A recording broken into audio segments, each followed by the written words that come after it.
kelompok 2 akan melakukan observasi mengenai teknologi dan inovasi budidaya tanaman pangan untuk memenuhi tugas mata kuliah pengelolaan pertanian terpadu. Observasi ini akan dilakukan di Desa Lemah Mulia, Kecamatan Majalaya, Kabupaten Karawang. Selamat menyaksikan.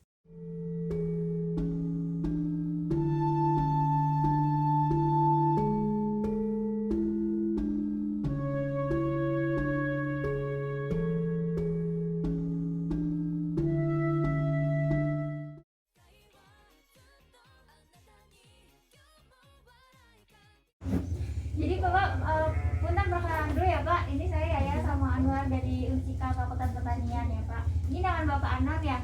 Bapak Anam, Pak Ah. Iya, Padang. Padang, iya baik. Jadi ini dari kelompok tani mana aja Pak? Ya, Panglipur 1. Dari mana Pak? Panglipur 1. Panglipur 1. Pak Anam, Panglipur 1. Kalau saya dari Sri Asi. Dari Sri Asi Pak, dari Sri Asi. Ini Bapak Adam? Ini di sini. Di sini aja ya Pak. Terus kalau Pak Anam mau ngolah lahan, lokasi lahan budidayanya di mana Pak? Di Karawang di sebelah sana, ada juga yang di Taluyu. Oke. Kalau Bapak A? Ya di kelompok Sri Asi. Di kelompok Sri Asi. Terus kalau luas lahan budidaya yang dikelola seberapa besar Pak? Ya berkira 1 hektaran gitu. Untuk tanaman ya kita sekarang kan ya cuacanya nggak menentu kayak gini ya kan ya sekarang ini pusatnya sama pusatnya sawah padi ya itu di sini ya karena memang waktu dulu kan kita bisa padi palawija dan sekarang musimnya bergilir jadi sekarang kayak sekarang aja cuaca kan nggak menentu seharusnya sekarang itu musim ketiga ya intinya ada hujan jadi nggak bisa untuk tanam kedelai atau kacang merah gitu kan kacang hijau nggak bisa untuk sekarang beli sawah-sawah deh gitu. Itu kan ya sekarang aja kita ada waktu turun ke sawah lagi mengolah tanah kira-kira 1 bulan ya, aturan nih ya pakai aturan waktu dulu bulan 6 bulan 7 kita tuh lagi panen padi gitu kan lagi panen dah bulan 7 bulan 8 bulan 6 bulan 7 panen bulan 7 sampai bulan 8 akhir bulan 8 awal kita tanam kedelai atau kacang hijau tuh. Kalau sekarang kan udah berapa tahun nyawanya juga mundur jadi nggak kebagian untuk palawija tuh sekarang mah. Iya, kalau dari Pak A gimana Pak? Kalau di namanya kalau di kelompok Sri Asi itu sama Pak Anon gitu kan. Jadi untuk sementara ini kita budidaya tetap ke pertanian ya, ke pertanian. Untuk apa tadi? Untuk luasan lahannya Pak. Oh, untuk luasan Lokasinya di mana? untuk luasan kelompok tani apa saya? Iya Bapak. Oh, kalau saya menggarap kurang lebih ya sama 1 hektaran lebih. Itu punya keluarga belum sendiri. Ya. Jadi untuk sementara tanaman padi. Tanaman padi. Terus sistem budidayanya yang diterapkan seperti apa Pak? Jadi pemanfaatan dari sekitar untuk penanaman dan budidayanya kayak apa Pak? Kalau dari Pak Anang sama Pak A? Kalau budidaya padinya kita menerapkan ya sesuai pemerintah gitu kan, ada sistem budidayanya model legowo gitu, biar legowo 2 ya, yang gitu artinya 2 1 agar hasilnya lebih maksimal gitu kan budidayanya. Terus dari segi pengendalian hama, penyakit, pengolahan lahan seperti apa Pak? Kalau pengolahan sawah ya biasa kita menggunakan traktor, kita menggunakan traktor. Terus kalau pengendalian hamanya kita kebanyakan itu menggunakan insektisida gitu, sementara insektisida kebanyakan ya Pak ya, untuk organiknya ada sebagian. sebagian itu. Nah, memang kalau petani Indonesia khususnya Karawang aja ini serba instan Iya, itu benar Pak. gitu. Jadi kebanyakan ya nggak kayak dulu orang tua kita kan ya, nggak kayak dulu mah kalau kita bikin ini dari alami lah semua gitu kan. Iya. Tapi sekarang ya kemungkinan zaman udah berubah, udah modern, ini serba instan itu. Ya memang saya juga ya ngaku gitu, kalau memangnya kata masalah pengendalian penyemprotan gitu kan, kita juga ingin cepat gitu. Kalau dulu kan kita biasanya bikin kayak gitu ya Pak ya, yang bikin kayak apa namanya dari buah-buahan, buah berenuk Pernah kayak coba gitu. Oh tapi sempat ya Pak? Bukan Iya, yang ya, pernah dulu lagi. pernah gitu kan Oh, yang emang zaman dulu penerapannya mah. Nah Iya. sekarang juga habis kemarin nih dia ambil ya bukannya itu mah hanya apa tuh menggantikan untuk beli alat-alatnya. Kalau memang di sana itu 20.000 per liter, kalau di saya 10.000. Kemarin saya bikin Pak ini sampai orang Pasir Mulia, orang Cibaya gitu kan ke sini.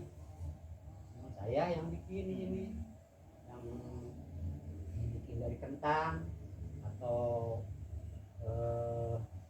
ubi bisa juga bikin Untuk pestisida alami ya? Iya, Ya. benar. Pak Anon udah ahlinya bikin tadi. gitu. Tadi yang dari kentang itu. Bahkan kalau memangnya Pak ini mah kemarin juga ditegur sama PRT untuk persiapan sekarang udah bikin belum?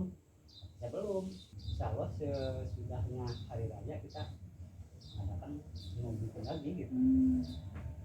Karena apa ya ini kemarin itu dari desa Pasir Mulia sama desa Cari itu minta katanya saya 100 bagaimana nanti aja, jangankan misalkan kita mencukupi di luar gitu ya, petani kita pun yang belum pada kebagian atau memang ada juga yang belum pada mengenal. Makanya saya mau kemarin itu sama orang Pasir Mulia gini aja, kalau memang ingin bikin, ayo kita rame-rame di sini belajarlah sama-sama Secara massal gitu ya. Nah iya, kalau misalkan kita bikin kayak gini gimana kan lawan itu kan nggak dipusatkan di saya terus yang bikin, nggak kapan sih mandirinya dia itu gitu. Nah itu makanya itu tadi saya bilang petaninya pada ingin serba instan, Iya. padahal di sekitar kita juga banyak. Ada potensi yang bisa Nah, dimanfaatkan bisa sebenarnya. Terus pernah mencoba gak Pak memadukan antara pertanian dan peternakan gitu? Mungkin dari segi pemupukan kita bisa memanfaatkan kotoran dari ternak. Pernah sih bahkan kalau ya memang dari diajarkan dari orang tua mah kita kayak gitu setiap musim tanam teh pengolahan tanah yang pertama gitu sebelumnya juga kita udah membawa masalah pupuk kandang atau semacam daun-daunan lah gitu kan, kayak cangkang jengkol busuk pun Bisa di sawah. Sekarang mah lain lagi, makanya itu tadi kata saya juga tadi sekarang mah ini serba instan itu. Kalau misalkan pupuk kandang banyak apa banyak biarin aja buang kebun, nggak dibawa ke sawah, jangankan orang lain, saya sendiri gitu, padahal banyak gitu. Iya. Jadi Pak Anon itu selain bertani, dia juga beternak. Ternaknya ada nih di samping. Jadi kebetulan kotoran hewannya juga kan banyak kohenya gitu ya, Iya. dimanfaatkan ke sawah. Cuman tadi masalahnya itu kan di kadang-kadang di pekerja nggak mau bawa kohe ya, Iya. kena bau kayak gitu kan. Saya juga sering gitu kan.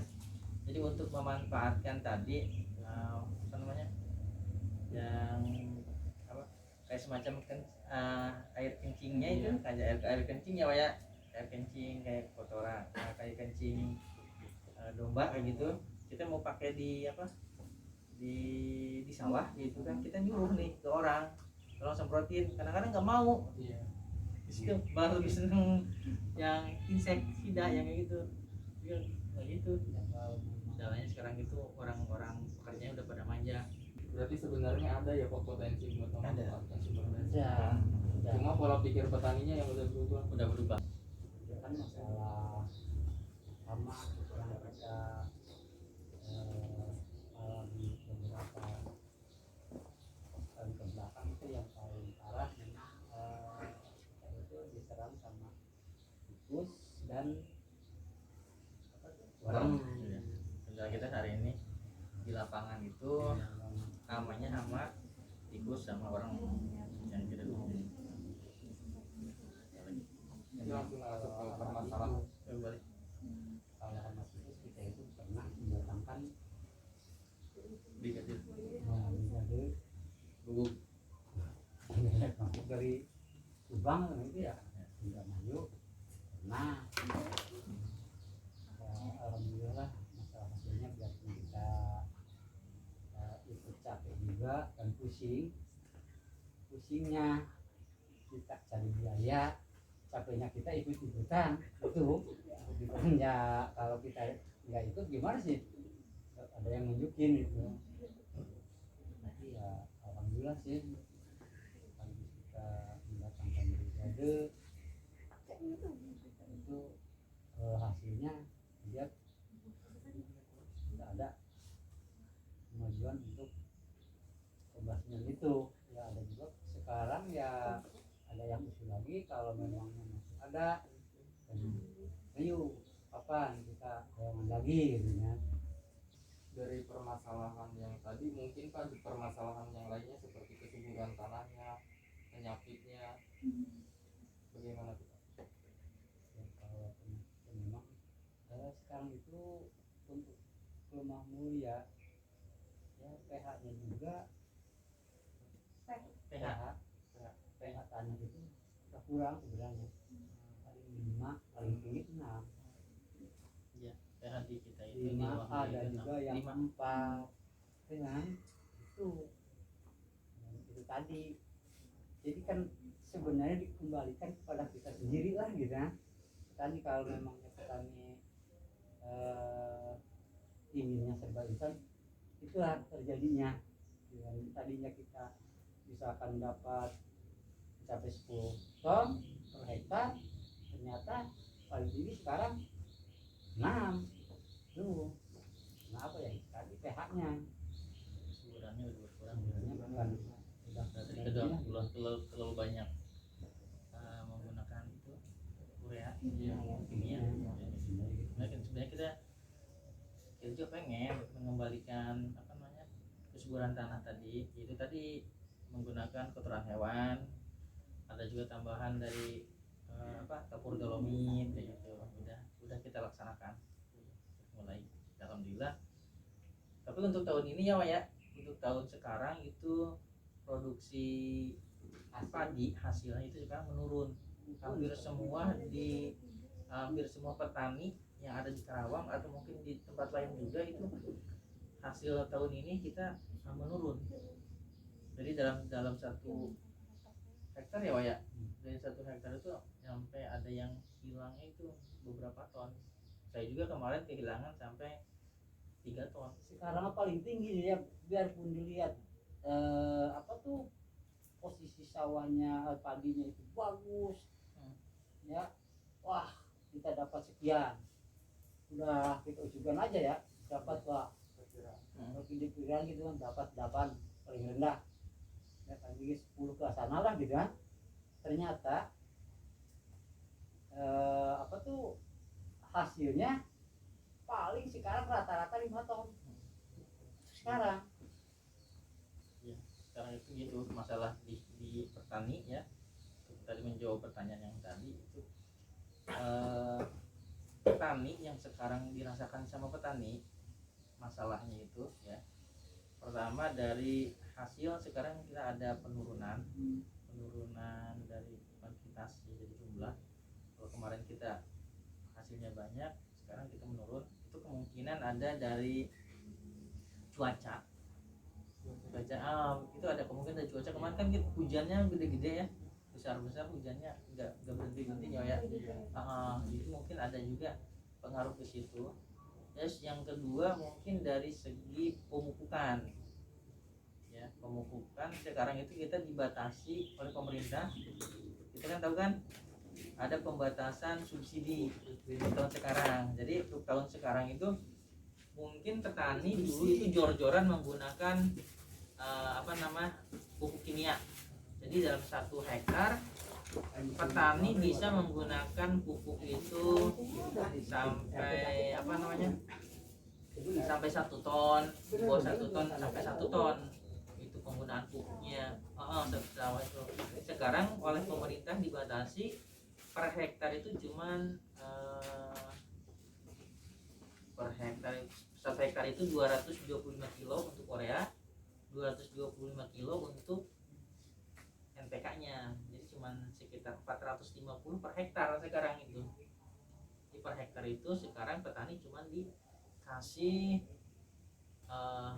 kuantitas itu cuman 450 kilo per hektar. Kalau dulu petani boleh yang penting punya uang, dia beli pupuk. Makanya itu mungkin ya jadi tapi akibatnya tadi ke kesuburan tanah, ya kan? Kesuburan tanah karena terlalu banyak kimia kan jadi mengikat tanah kan namanya.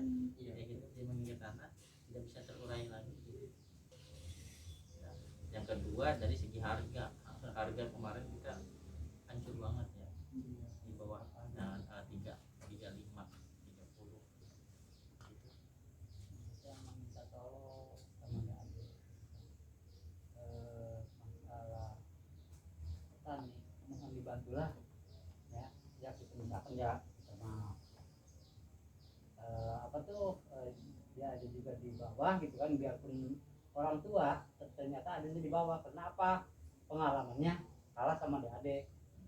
Tolonglah gitu ya, petani itu tolong dibantu masalah harga pupuk itu, karena itu sebenarnya dikatakan pemerintah mah pupuk berimbang gitu kan, cuma dikasih per hektar itu 4,5 juta. Iya. Sebenarnya nggak berimbang kalau untuk di dalam pertanian. Kalau berimbang itu misalkan gitu ya, kita itu kalau berimbang memang per hektar itu paling sedikit 7 kuintal sebenarnya, itu baru berimbang. Misalkan ureanya 2,5 NPK-nya, terus TSP-nya, nah baru itu berimbang. Ini mah ya orang 1.000 meter 10.000 meter dikasih cuman 150. Itu makanya gimana sih berimbangnya itu untuk pupuk subsidi ya. Subsidi. Jadi harganya pun kan sekarang ya kayak sekarang aja kita keliling-keliling ke desa Pasir Mulia, ke desa Sarijaya, ya kita keliling lah untuk satu kecamatan ingin tahu. Bahkan di luar kecamatan pun jadi ngeluhnya gimana, harga padi murah, harga pupuk mahal. Itu Jadi perlu teman-teman ketahui untuk pupuk subsidi itu sekarang udah dibatasi. Nanti itu pemerintah tahun 2024 itu tidak ada lagi pupuk subsidi. Jadi ketika tahun 2024 petani sudah tidak disubsidi lagi untuk pupuk. Jadi nanti petani itu menggunakan pupuk yang harganya 6.500 6.000-an. Kalau sekarang kan headnya itu kan cuma 2.250 untuk Korea, untuk NPK-nya 23.300. Nah, nanti tahun 2024 subsidi pupuk tidak ada. Saya juga nggak tahu nanti subsidinya mau dialihkan kemana. Cuman kalau saya lihat itu akan mengakibatkan apa namanya kerugian di petani. Sekarang aja untuk harga pupuk subsidi yang 2250 harganya kan cuma 3.000 kemarin, 3.035 ya ketika panen itu kan tidak mencukupi, apalagi nanti beli pupuk yang 6.000 harganya sekian, sudah nggak bakal ada lagi petani. Saya tanya lagi nanti ini teman-teman rekan-rekan ini yang kuliah di Unsika, mau nggak jadi petani nanti ke depannya dengan hal yang sekarang kami rasakan. Mungkin nanti kan tahun 2024 teman-teman akan menggantikan orang tua, ya dengan gue yang punya sawah yang kayak gitu.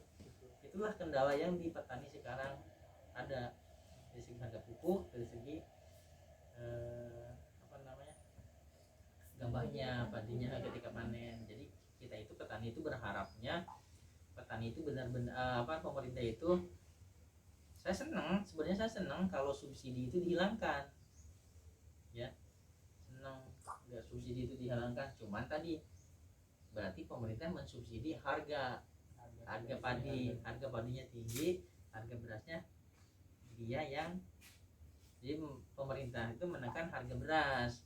Kalau harga padi dijual dibeli mahal, tapi harga padinya itu yang ditekan. Jadi masyarakat itu, petani itu bisa ngejual padi mahal tapi beras masyarakat murah. Itu yang harus disubsidinya sebenarnya mah gitu kan. Mungkin dari permasalahan yang sudah dipaparkan, pernah ada solusi atau inovasi yang diterapkan gitu atau diajukan dari kelompok taninya, dari masyarakat?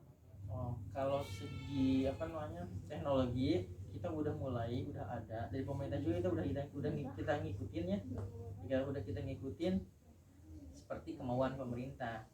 Cuman tidak semudah itu masyarakat menerima. Itu ada proses. Kita lihat aja dulu yang namanya petani pertama kali kalau panen itu menggunakan apa? Kubotan ya. Iya. Yang kayak gitu sampai loncat-loncat, ibu-ibu pengen padinya keluar kena semua. Ada kan fotonya juga yang ibu-ibu yang sampai loncat gitu. Itu kita itu butuh proses untuk mengganti dengan mesin mesin rontok lah, kalau misalnya dibilang mesin rontok gitu kan. Mesin rontok itu perlu waktunya itu pertama dari segi mungkin tengkulak itu menolak, karena ketika mesin rontok itu akan terbawa sampai ke batang-batangnya. Jadi ketika dipakai mesin rontok batangnya ke bawah, itu yang beli kan rugi katanya, karena ke bawah harusnya cuma bulir, ini udah ada batangnya, nambah kiloan kan kayak gitu. Itu jadi kedua, dari segi petaninya sekarang mungkin tadi terbiasa digebot kayak gitu, sekarang mungkin mesin rontok kerjaannya berkurang, mereka rugi kayak gitu ya. Itu ada butuh proses. Tapi sekarang alhamdulillah sudah udah hampir kurang dari 10 tahun ya, itu mesin rontok itu udah berjalan, malah kebalik sekarang.